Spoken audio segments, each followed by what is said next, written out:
polar moment ng moment of inertia ng isang circle. So yung ano yung polar moment? Ito yung resistance to twisting around an axis. So yung formula, pag given ng radius pi over 2 multiply by r to the fourth. Pag given yung diameter, ayan, no?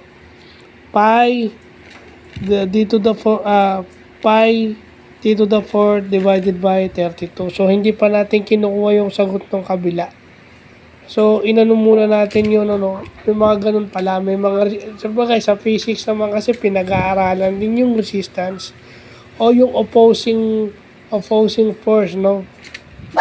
Kasi pag walang magiging out of control yan pag walang resistance. So yun yung importanteng natututunan natin na may mga ganun pala, no? Well, sinasabi ko nga, di ba, meron tayong madadala from 2025 na pwede natin ipagpatuloy sa 2026. So ito na yan, no? There 15 days to the new year, meron na naman tayong bago natututunan. Kung kanina sa batas, ngayon naman sa mechanics, no? So yun lang po.